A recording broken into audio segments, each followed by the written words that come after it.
6 മാസം മുമ്പ് പത്തനംതിട്ടയിൽ അനൂപ് എന്ന് പറയുന്നൊരു ചെറുപ്പക്കാരനുണ്ടായിരുന്നു. നിങ്ങൾക്കറിയായിരിക്കും, മറന്നു കാണില്ല. 14 വർഷം രേഷ്മ എന്ന് പറയുന്ന ഒരു പെൺകുട്ടിയുമായി അനൂപ് സ്നേഹത്തിലായിരുന്നു. ഒന്നിച്ച് ജീവിക്കണമെന്ന ആഗ്രഹത്തോടെ സ്വപ്നങ്ങൾ കണ്ടുകൊണ്ട് അനൂപ് കടല് കടക്കുകയാണ്. പിന്നാലെ രേഷ്മയും. അവിടെ എത്തിയ രേഷ്മയുടെ ജോലി കിട്ടുന്നത് വരെയുള്ള എല്ലാ ചെലവുകളും നോക്കിയിരുന്നത് അനൂപായിരുന്നു. അവസാനം രേഷ്മയ്ക്ക് ജോലി റെഡിയാവുകയാണ്. കൂടെ കാണുമെന്ന് വാക്ക് പറഞ്ഞ രേഷ്മ മറ്റൊരു കൂട്ട് തേടി പോവുകയാണ്. എനിക്ക് നീയില്ലാതെ പറ്റില്ലടി എന്ന് കരഞ്ഞുകൊണ്ട് അനൂപ് പറയുന്ന വോയിസ് ക്ലിപ്പുകൾ നമ്മളെല്ലാം മറ്റ് സാമൂഹിക മാധ്യമങ്ങൾ വഴി കേട്ടിട്ടുണ്ടാവും. ഏതൊരു മനുഷ്യനും താൻ ജീവനായി സ്നേഹിക്കുന്ന, തനിക്ക് അത്രത്തോളം പ്രിയപ്പെട്ട ഒരാളിൽ നിന്നും കേൾക്കാൻ പാടില്ലാത്ത അല്ലെങ്കിൽ കാണാൻ പാടില്ലാത്ത കാര്യങ്ങൾ കാണുകയോ കേൾക്കുകയോ ചെയ്യുമ്പോൾ അയാൾ തകർന്നു പോയേക്കാം. ഇനി ഒരിക്കലും താൻ ജീവനായി സ്നേഹിച്ച ആ ഒരു പെൺകുട്ടി തിരിച്ചവൻ്റെ ജീവിതത്തിലേക്ക് ഇല്ലെന്നറിഞ്ഞവൻ മനം നൊന്ത് മനസ്സ് വിഷമിച്ച് അവൻ എല്ലാവരെയും വിട്ടുപോയി സ്വയം ജീവനൊടുക്കി. തൻ്റെ കൂടപ്പറപ്പായ സുഹൃത്തിൻ്റെ ശരീരം പോസ്റ്റ്മോർട്ടത്തിനായി ഹോസ്പിറ്റലിൽ എത്തിച്ചപ്പോൾ നിയമം പാലിക്കേണ്ട ഒരു പോലീസ് ഓഫീസർ പറഞ്ഞൊരു വാക്കുണ്ട്: ഓൺലൈൻ തെളിവുകൾ കൊണ്ട് ഒന്നും ചെയ്യാൻ കഴിയില്ല അത്രേ.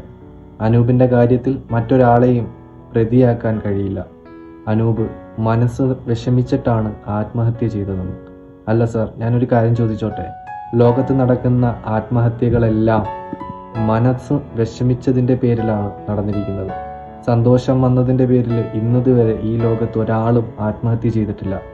തൻ്റെ മകൻ്റെ മരണത്തിന് കാരണം ഒരു പെൺകുട്ടിയാണെന്ന് ആ മാതാപിതാക്കളും സുഹൃത്തുക്കളും പറയുമ്പോഴും അതെല്ലാം തള്ളിക്കളഞ്ഞുകൊണ്ട് കല്ലുപോലെ അനങ്ങാതെ നിന്ന എമാമാരോട് ഞാനൊന്ന് ചോദിക്കട്ടെ. കഴിഞ്ഞ കുറച്ച് നാളുകൾക്ക് മുന്നേ ഇതുപോലൊരു ഇൻസിഡൻറ്റ് നടന്നിട്ടുണ്ടായിരുന്നല്ലോ.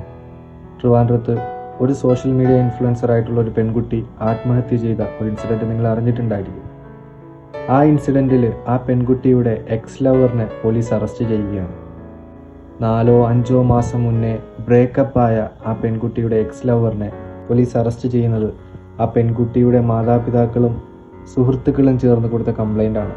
അതേപോലൊരു കംപ്ലൈൻ്റാണ് 6 മാസം മുമ്പ് അനൂപിൻ്റെ മാതാപിതാക്കളും കൂട്ടുകാരും ചേർന്ന് കൊടുത്തിട്ടുള്ളത്.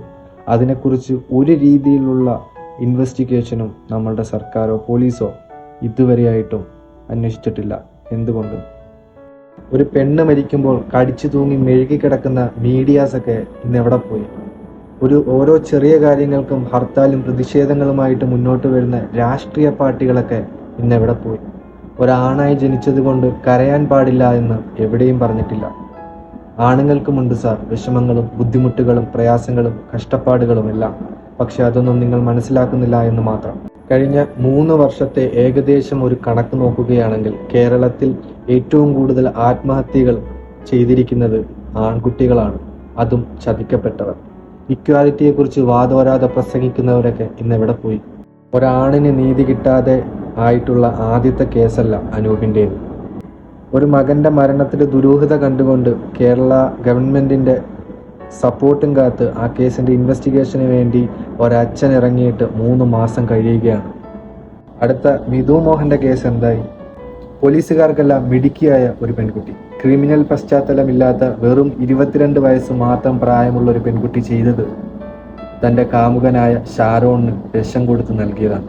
യെസ്, കഷായം ഗ്രീഷ്മ. കഴിഞ്ഞിടയ്ക്ക് ജാമ്യം കിട്ടി ഗ്രീഷ്മ പുറത്തിറങ്ങി. എങ്ങനെ? സ്വന്തം അനിയൻ്റെ ജീവൻ എടുത്തവനെ നിയമത്തിന് മുന്നിൽ കൊണ്ടുവരാനായി ഒരു ചേട്ടൻ. നിങ്ങൾക്കെല്ലാവർക്കും ഓർമ്മയുണ്ടായിരിക്കും, നമ്മളെല്ലാവരും ഇടയ്ക്ക് അദ്ദേഹത്തിന് ഒരുപാട് ഹോപ്പ് കൊടുത്തതാണ്.